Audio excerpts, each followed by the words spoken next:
नमस्कार मित्रों, जय माता दी। स्वागत है आप सभी का हमारे यूट्यूब चैनल के ऊपर। आज अपन बात करने वाले हैं कि 17 जनवरी को शनिदेव है मकर राशि को छोड़कर कुंभ राशि के अंदर प्रवेश करने जा रहे हैं। तो इसी गोचर के साथ में आपकी धनु राशि है, उनके शनि की जो साढ़े साथी है उसके तीनों चरण कंप्लीट हो जाएंगे। मकर राशि है, उनके शनि की साढ़े साथी है, उसका तीसरा चरण प्रारंभ हो जाएगा। कुंभ राशि है, उनके दूसरा चरण प्रारंभ हो जाएगा। इसी के साथ में मुख्यतः जो मीन राशि है उनके लिए पहला चरण स्टार्ट होने जा रहा है। तो मीन राशि के जो भी जातक जातिकाएं हैं उन वो शनि के साढ़े साथी का जो पहला चरण स्टार्ट हो रहा है उनको क्या क्या इफेक्ट रिजल्ट आने वाले हैं या फिर क्या क्या वो सावधानियां रख सकते हैं, सारी चीजें अपन प्रैक्टिकली समझने वाले हैं और डिस्कशन करने वाले हैं। सबसे पहले तो आपको मैं ये बता दूं कि शनि के साढ़े साथी की स्थिति अपन कैसे देखते हैं। यानी कि आपकी जो लग्न कुंडली है उसके अंदर जो चंद्रमा की प्लेसमेंट है उससे पहले वाले घर के अंदर, यानी कि जहां पर चंद्रमा की प्लेसमेंट है उस घर से पहले वाले घर के अंदर अगर शनिदेव है ट्रांजिट करना उन्होंने स्टार्ट कर दिया, उस भाव के अंदर वो आ गए हैं गोचर के अंदर, इसका मतलब आपकी पहला चरण स्टार्ट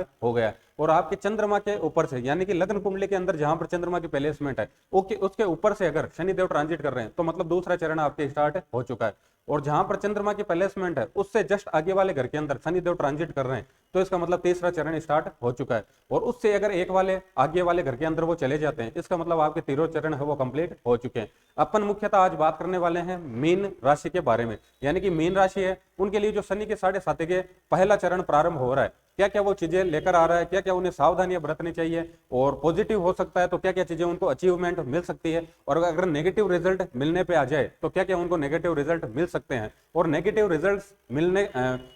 रिजल्ट ना मिले इससे बचने के लिए अपन पहले से क्या क्या सतर्कता रख सकते हैं, क्या क्या रेमेडीज अपन पहले से कर सकते हैं। सबसे पहले तो देखिए अपन कुंडली के अंदर शनिदेव है जो पहला चरण है उसके अंदर कौन कौन से घरों की एक्टिवेशन कर देंगे। सबसे पहले अगर घरों की बात करें कि अपने को कौन से घर है जो रिजल्ट देने वाले हैं पहले घर के अंदर शनिदेव के द्वारा, तो अपन सबसे पहले देखते हैं कि यहाँ पर है आपके चंद्रदेव की प्लेसमेंट। ठीक है, यहाँ पर है शनिदेव यानी कि 11 नंबर राशि के अंदर वो आ जाएंगे 17 जनवरी के बाद में। तो यहाँ से वो एक्टिवेशन देंगे। तो सबसे पहले तो वो एक्टिवेशन देंगे आपके 12वें घर की, और तीसरी दृष्टि है उससे देखेंगे दूसरे घर को, 7वीं दृष्टि है उससे देखेंगे आपके 6ठे घर को। इसके अलावा जो उनकी 10वीं दृष्टि है उससे देखेंगे वो 9वें घर को। तो ये इन घरों की एक्टिवेशन देने वाले हैं। सबसे पहले तो नेगेटिव रिजल्ट अगर अपने को मिल सकते हैं, यानी कि शनि आपकी योग कारक नहीं है चार्ट के अंदर, या फिर आपकी जो कर्म है वो किसी न किसी कारण से सही नहीं रहे हैं अब तक, क्योंकि अपन ने जो भी कर्म किए हैं उन्हीं के रिजल्ट अपने को शनि के साढ़े साथी के अंदर आते हैं। क्योंकि शनिदेव है न्यायकारक देवता है, जैसे अपन मान सकते हैं जैसा अपन ने अब तक इनपुट दिया है वैसा वैसा आउटपुट अब अपने को आने वाला है। अगर सबसे पहले देखें कि कौन कौन से नेगेटिव रिजल्ट अपने को मिल सकते हैं। 12वें घर में शनिदेव की प्लेसमेंट है तो 12वां घर है जेल यात्राओं का, आइसोलेशन का, या फिर किसी भी तरह की इन्वेस्टमेंट है, खर्चा है, या फिर किसी भी तरह का अपन ये मान सकते हैं कि जितने भी लॉस होते हैं बिजनेस के अंदर वो अपन 12वें घर से देख सकते हैं। तो पहले चरण के अंदर हो सकता है कि आपके बिजनेस के अंदर लॉस लग जाए या फिर आइसोलेशन की स्थिति हो जाए, यानी कि अकेलेपन की स्थिति आपके साथ में हो जाए। तीसरे दृष्टि से देखेंगे दूसरे घर को, तो दूसरा घर है कुटुंब का, यानी कि घर वालों के साथ में आपके रिलेशन है वो भी खराब हो जाए। दूसरा घर है फाइनेंस का, यानी कि आपके सेविंग्स है सारी की सारी खत्म हो जाए। दूसरा घर है इन्वेस्टमेंट का, यानी कि आपका समय है वो भी आप सही जगह इन्वेस्टमेंट ना कर पाओ, आपके पैसे हैं वो भी आप सही जगह पर इन्वेस्टमेंट ना कर पाओ। इसके अलावा आपकी वाणी पर आपका नियंत्रण न रह पाए, आपका खान पान है वो सात्विक न रह पाए। छठा घर है रोग का, रिपो का, ऋण का, यानी कि कर्ज की जैसी स्थितियां आपके साथ में हो जाए, शत्रु आपको परेशान करना स्टार्ट कर दे। इसके अलावा अदृश्य शत्रु है वो भी अपन 12वें घर से देखते हैं, यानी कि अदृश्य शत्रु जिनका अपन गुप्त शत्रु बोल सकते हैं वो भी आपको अगर परेशान करना स्टार्ट कर दे। ऋण की स्थितियां आपके साथ में बन रखी है, रोग की स्थितियां यानी कि फैमिली मेंबर को लेकर देख सकते हैं या फिर आपको स्वयं के स्वास्थ्य को लेकर देख सकते हैं, रोग की स्थितियां आपके साथ में बन रखी है। इसके अलावा छठे घर से देखते हैं अपन षड्रिपु, यानी कि काम है, क्रोध है, लोभ है, मोह है, मद है, मत्सर्य है, इनके बीच में कहीं ना कहीं आपका जीवन उलझा हुआ है। इसके अलावा 9वां घर है वो है आपके नैतिकता का, आदर्श का, सिद्धांत का, यानी कि नैतिकता, आदर्श, सिद्धांत ये सारी चीजें आपने साइड में रख दी है। पिता के साथ में आपके जो भी गुरु है, मेंटर है, गाइडर है, उनके साथ में आपके रिलेशन अच्छे नहीं रह रहे हैं। या फिर अपन ये मान सकते हैं कि जैसे 9वां घर है धर्म का है, अपने डीएनए का है, पूर्वजों का है, पूर्वजों का कहा नहीं मान पा रहे हो आप, कहना नहीं मान रहे हो, पिता के साथ में रिलेशन आपके अच्छे नहीं है, पितृ कृपा आपको लग रहा है कि पितरों का कहीं ना कहीं अपने को आशीर्वाद नहीं मिल पा रहा है। इसके अलावा अनैतिकता से आपके साथ में घटनाक्रम हो रहे हैं। तो अपन मान सकते हैं कि कहीं ना कहीं शनिदेव है उन्होंने अपनी नेगेटिव एक्टिवेशन है आपको पहले चरण के अंदर दे दी, यानी कि लॉस की स्थिति आपके साथ में मिल रही है, फाइनेंस आपका पूरा का पूरा गड़बड़ हो चुका है, कुटुंब के साथ में आपके रिलेशन पूरे खराब हो चुके हैं, ऋण की स्थितियां आपके साथ में बन चुकी है, शत्रु है गुप्त रूप से आपको परेशान कर रहे हैं, प्रत्यक्ष रूप से आपको परेशान कर रहे हैं, रोग को लेकर किसी न किसी तरह का इन्वॉल्वमेंट आपकी लाइफ के अंदर चल रहा है, हॉस्पिटल के चक्कर आप काट रहे हो, आइसोलेशन अकेलेपन की स्थिति आपके साथ में हो रखी है, भाग्य आपका बिल्कुल भी सपोर्ट नहीं कर रहा है, पिता के साथ में मार्गदर्शन के साथ में गुरु गाइडर मेंटर जो भी है उनके साथ में आपके रिलेशन खराब हो चुके हैं, धार्मिक एक्टिविटी है किसी भी तरह की आप नहीं कर पा रहे हो, तो इसका मतलब शनि की साढ़े का जो पहला चरण है वो आपको कहीं ना कहीं नेगेटिव परफॉर्म कर रहा है। ये तो देख लिया अपन ने नेगेटिव। अब बात करें कि अगर पॉजिटिव उसने परफॉर्म करना स्टार्ट कर दिया, यानी कि आपके कर्म अच्छे रहे हैं और शनि देव है आपकी कुंडली के अंदर योग कारक है, अच्छी स्थिति के अंदर है, तो आपको क्या क्या अच्छे रिजल्ट मिल सकते हैं।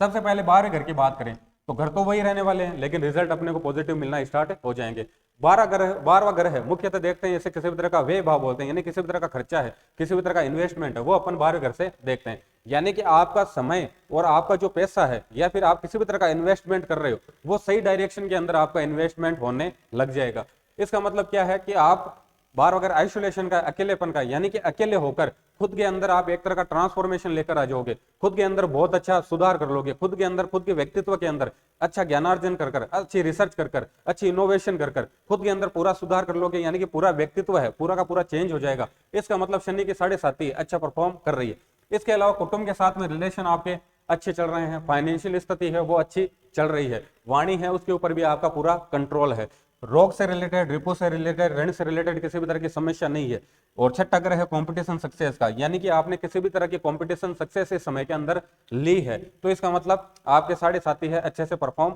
कर रही है। 9वें घर की बात करें, यानी कि भाग्य आपको पूरा सपोर्ट कर रहा है, धार्मिक गतिविधियां आप रेगुलर कर पा रहे हो, पिता के साथ में, गाइडर के साथ में, मेंटर के साथ में, गुरु के साथ में आपके अच्छे संबंध है, धर्म को लेकर आपके साथ में अच्छी स्थितियां, लंबी यात्राएं कर रहे हो और यात्राएं हैं सारी की सारी आपके लिए सुखद रह रही है, तो आपके लिए शनि की 7.5 है अच्छा रिजल्ट दे रही है पहले चरण के अंदर। तो ये तो अपन ने देख लिया कि कब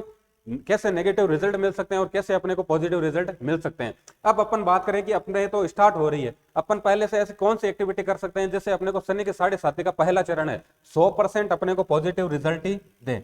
तो उसके लिए क्या क्या रेमेडीज हो सकती है, क्या क्या सावधानियां हो सकती है, वो अपन पहले से ही कर लें ताकि शनिदेव है अपने को अच्छे रिजल्ट दे, बुरे रिजल्ट ना दे पाए। सबसे पहले बात करें अपन 12वें घर की। 12वें घर के लिए क्या रेमेडी कर सकते हैं। 12वां घर है आइसोलेशन का, 12वां घर है मेडिटेशन का, 12वां घर है इन्वेस्टमेंट का, खर्चे का।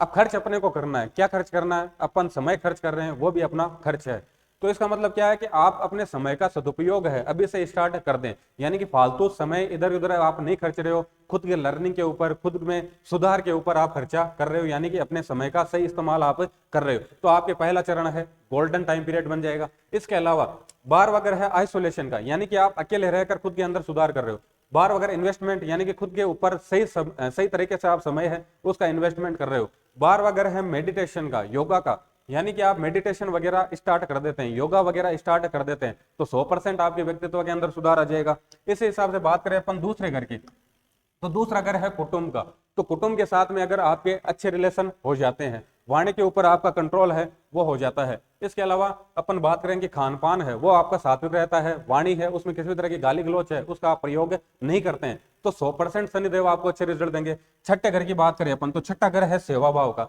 12वां घर है उससे अपन गुप्त चीजें देखते हैं, यानी कि गुप्त दान देना आप स्टार्ट कर दे, हाई डोनेशन देना आप स्टार्ट कर दे, किसी न किसी व्यक्ति की सेवा भाव का, यानी कि हमेशा किसी न किसी की हेल्प करना स्टार्ट आप कर दें, जो भी जरूरतमंद है उनकी आप हेल्प रेगुलर करना स्टार्ट कर देते हैं, तो शनिदेव है 100% आपको अच्छे रिजल्ट देंगे। इसके अलावा 9वें घर की बात करें, तो 9वां घर है मुख्य रूप से पितरों का, अपने डीएनए का, यानी कि पितरों के साथ में आपके रिलेशन अच्छे हो जाते हैं, तो पितृ कृपा भी मिलेगी और शनि के 7.5 वो भी आपके लिए गोल्डन टाइम पीरियड बन जाएगा। 9वां घर है पिता का, पिता के साथ में संबंध अच्छे हो जाए, आपके गुरु है, मेंटर है, गाइडर है, मार्गदर्शन करता है, उनके साथ में अच्छे रिलेशन हो जाए। 9वां घर है सिद्धांतों का, आदर्श का, नैतिकता का, यानी कि आप किसी भी तरह की एक्टिविटी कर रहे हो उसके अंदर नैतिकता है, आदर्श है, सिद्धांत है, उनको साथ में लेकर चल रहे हो, अनैतिक होकर किसी भी तरह की एक्टिविटी आप नहीं कर रहे हो, अपने धर्म को साथ में लेकर चल रहे हो, तो तो 100% शनिदेव की जो 7.5 का पहला चरण है आपके लिए गोल्डन टाइम पीरियड हो सकता है, अगर ये सारी आप एक्टिविटी कर सकते हो। इसके अलावा और क्या क्या रेमेडीज अपन कर सकते हैं।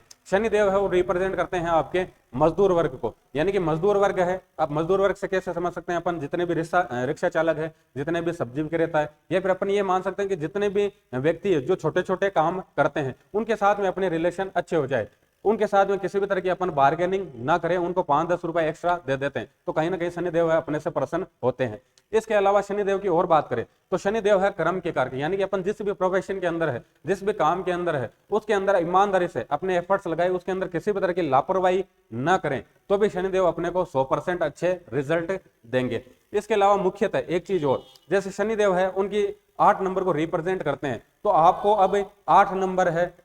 17 नंबर है, 26 नंबर है, इन 3 डेट का मुख्य रूप से ध्यान रखना है। यानी कि 8 नंबर, 17 नंबर, 26 नंबर, ये 3 डेट आपको गाइड भी कर देगी। अगर इन 3 डेट में अगर आपको अच्छे रिजल्ट नहीं मिल रहे हैं, इसका मतलब शनिदेव है उनके 7.5 का पहला चरण है आपको अच्छे रिजल्ट नहीं दे पा रहा है। इसी के साथ में अगर 8 तारीख को, 17 तारीख को, 26 तारीख को अगर कुछ अच्छा मोमेंटम आपके साथ में क्रिएट हो रहा है, इसका मतलब शनि के 7.5 है, उसका पहला चरण है आपके लिए गोल्डन टाइम पीरियड रहने वाला है। तो ये सारी चीजें आप खुद ऑब्जर्व कर अब आपके जो शनि के 7.5 का पहला चरण है उसको गोल्डन टाइम पीरियड बना सकते हैं। धन्यवाद।